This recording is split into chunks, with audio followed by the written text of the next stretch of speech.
Assalamualaikum warahmatullahi wabarakatuh.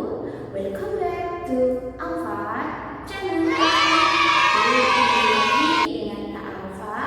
Di sini Kak Alfa akan menjelaskan.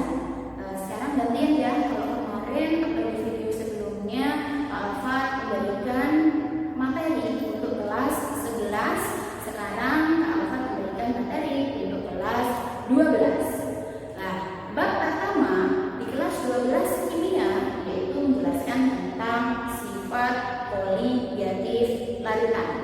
Oke, siapkan dulu alat tulis dan bukunya ya. Kita akan kembali lagi. A few moments later. Oke, sudah disiapkan. Kita langsung ya. Bab pertama di kimia kelas 12 yaitu membahas tentang sifat koligatif. Karena dalam bab ini semuanya tentang perhitungan, maka mau nggak mau kalian harus menghafal rumusnya. Rumus apa saja yang akan dipakai untuk sifat koligatif? Nah, kita mereview di kelas 11 kemarin.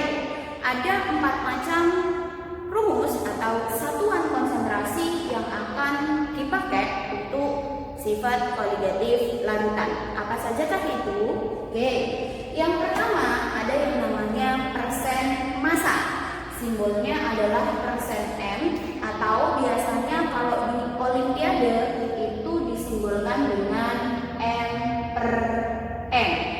Karena M per M maka yang dibandingkan adalah massanya. Rumusnya persen massa adalah massa suatu zat atau zat terlarut dibagi dengan massa total atau massa larutan. Karena persentase maka pengalinya adalah 100%. Nah, ada lagi satuan lain yaitu V per V. Berarti kondisional, karena V per V maka kita menggunakan perbandingan volume.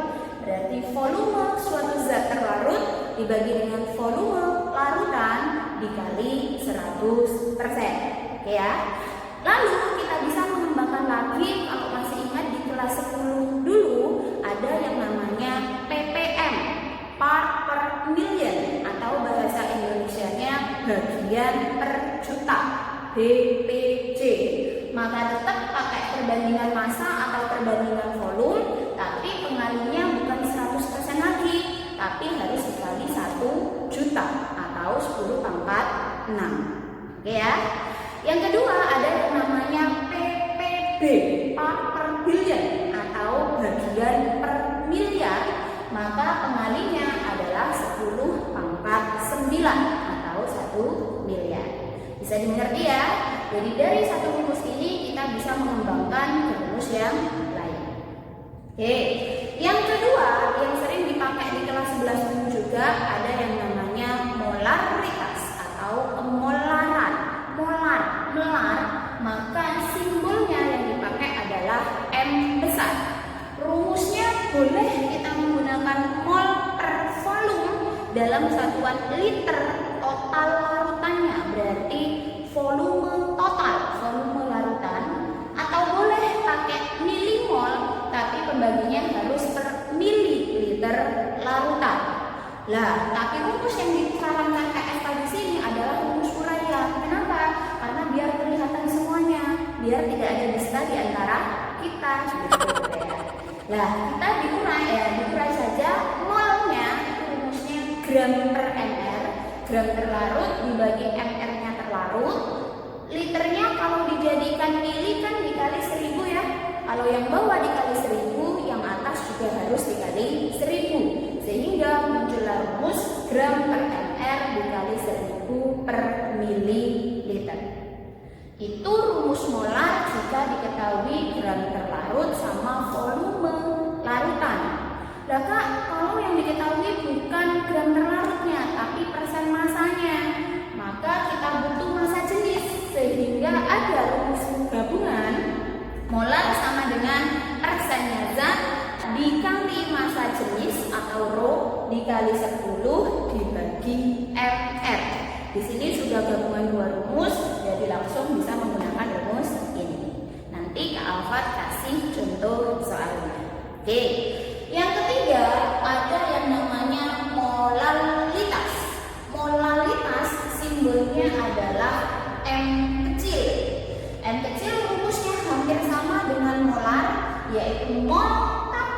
membaginya adalah kilogram atau massa pelarutnya saja.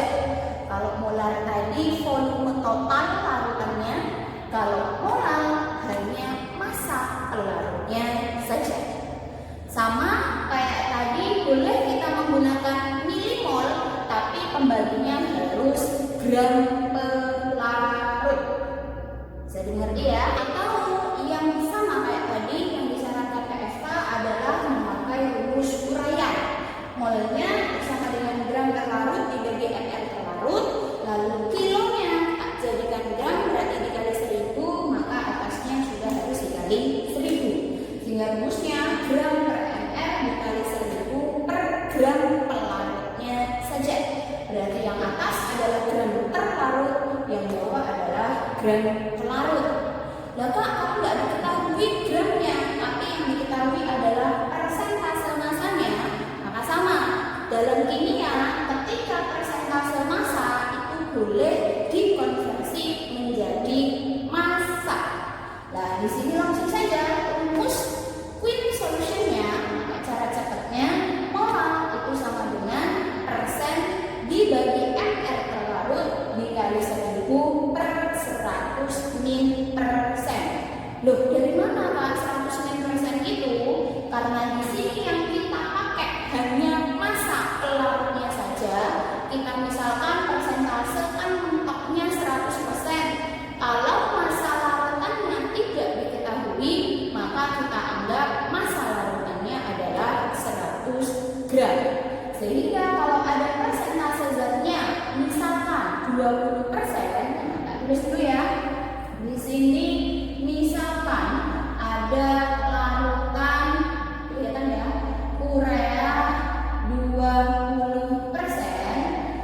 Jika tidak diketahui massa larutannya, maka kita anggap massa larutannya adalah 100 gram.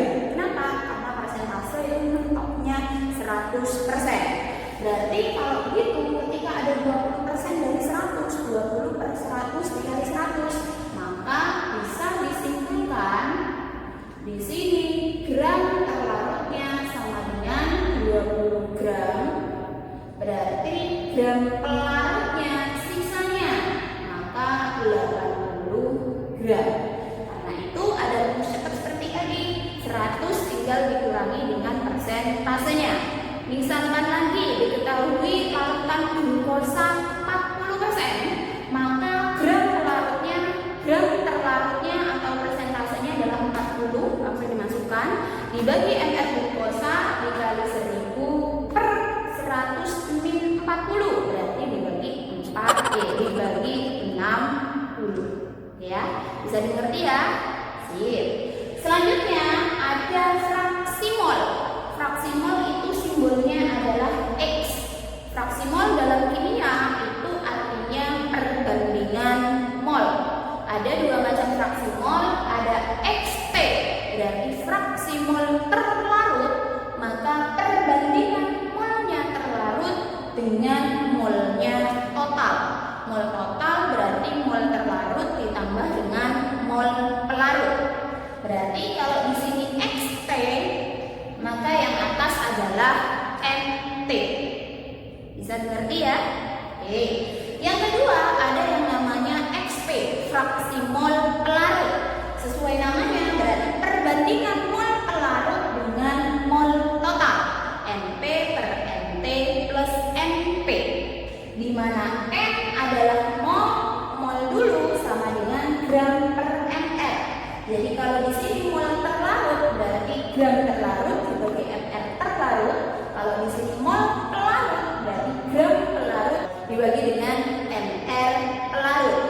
Di mana XP plus XP itu sama dengan 1. Jadi kalau diketahui salah satunya, maka yang lain bisa dicari.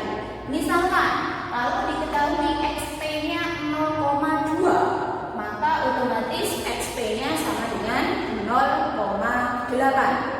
Atau jika diketahui XP-nya 1/3, maka XP-nya sama dengan 2/3. Intinya totalnya harus sama dengan 1. Dari sini ada yang ditanyakan adik-adik?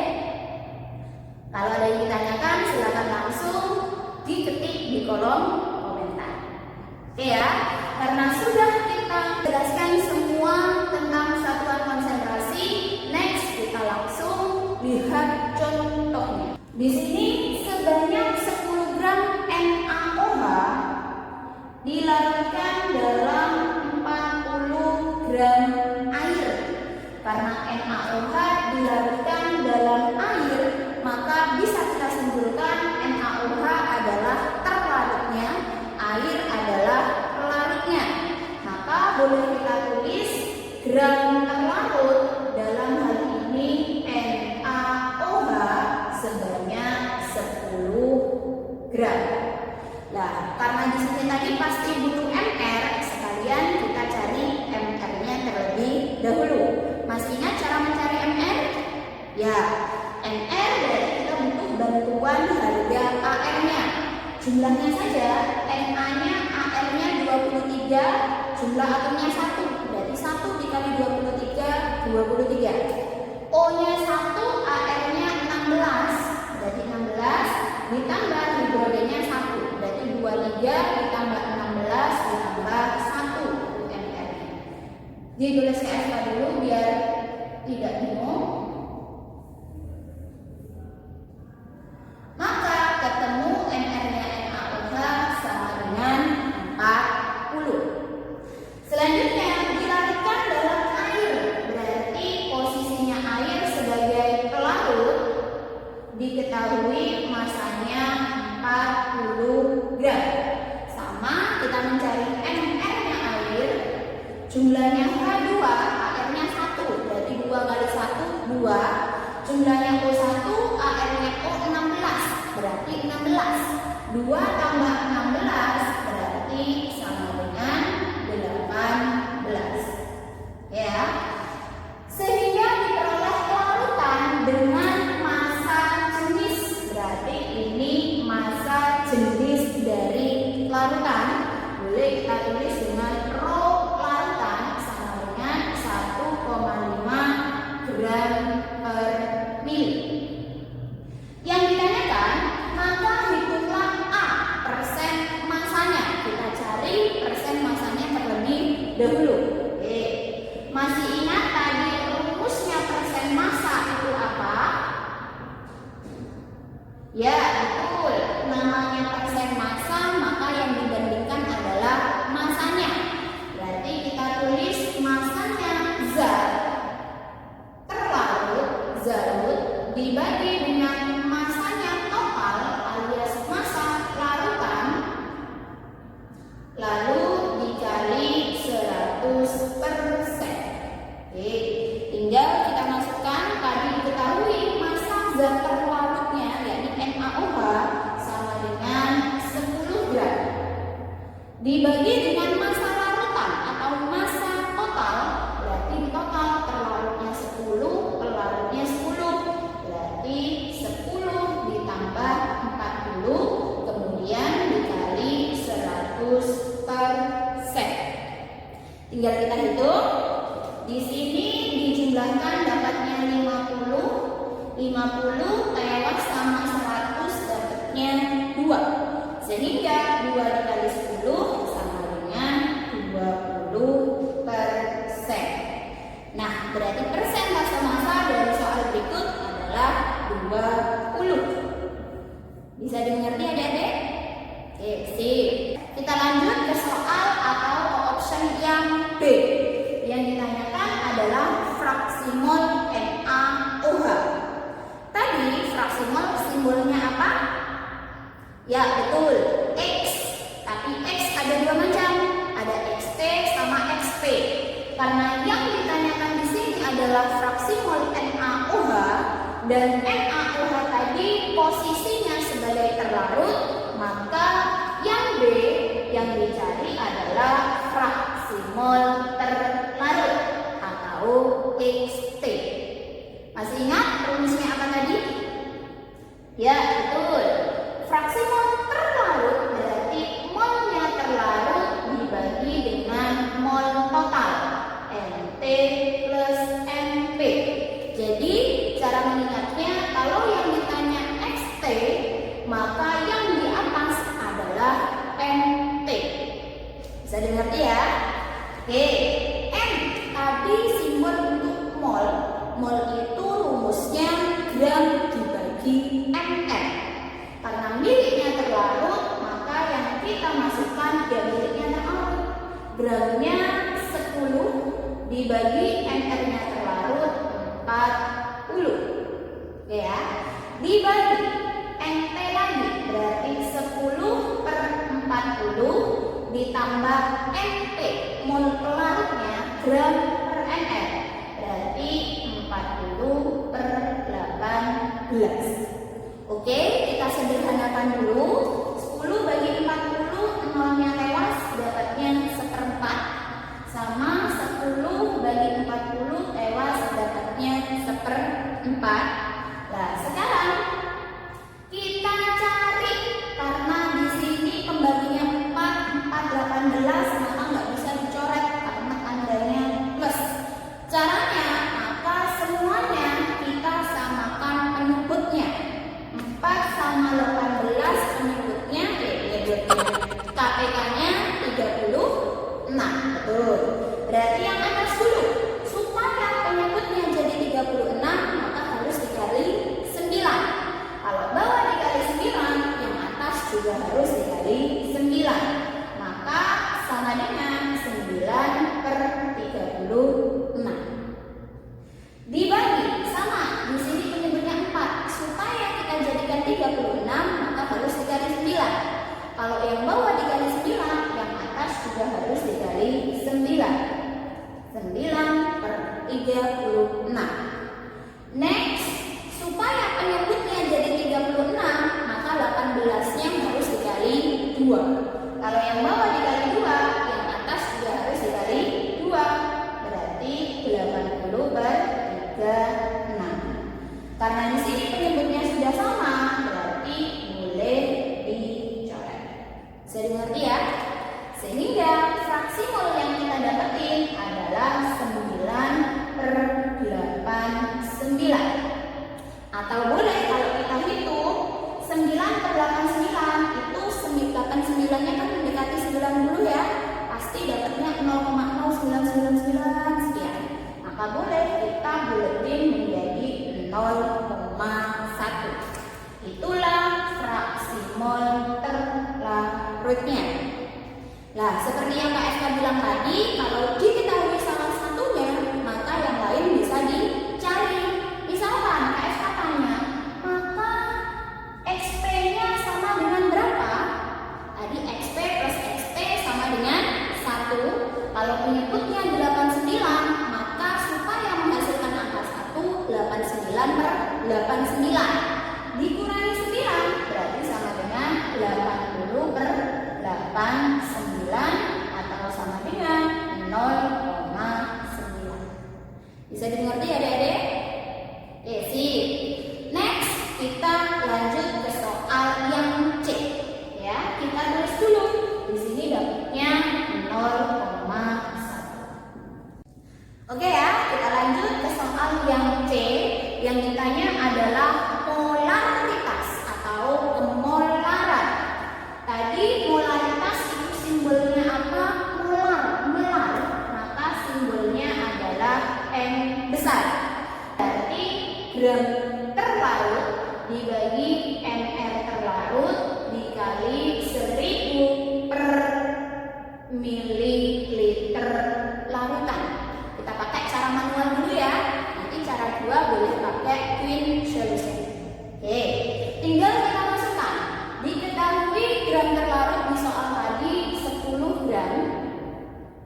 MR terlarutnya 40 dikali 1000 dibagi mililiter. Ada nggak di sini volume larutannya? Nggak ada Kak. Yang ada hanya masanya. Berarti untuk mencari volumenya kita butuh yang namanya massa jenis. Oke, masih ingat apa rumusnya dari massa jenis atau rho? Ya, betul. Massa jenis sama dengan massa dibagi volume. Karena kita mencari volume, maka sama dengan massa dibagi rho. Nah, karena di sini rho-nya larutan, berarti mencari volume larutan dengan massa larutan. Tinggal dimasukkan. Massa larutan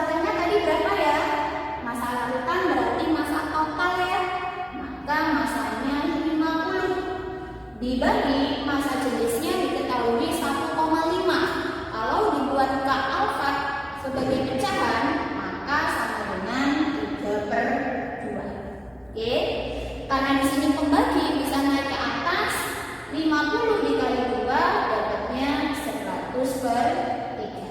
Ketemu volumenya 100/3, langsung kita masukkan. Karena sudah lengkap, cus kita boleh sederhanakan dengan tolzek. 10 disederhanakan sama 40, tolzek dapatnya 4. 100 tolzek nolnya ya, 100. Pembagi naik ke atas, berarti 3 dikali 10, 30 dibagi 4. 30 dibagi 4 sama dengan berapa? Ya, betul, sama dengan 7,5 molar.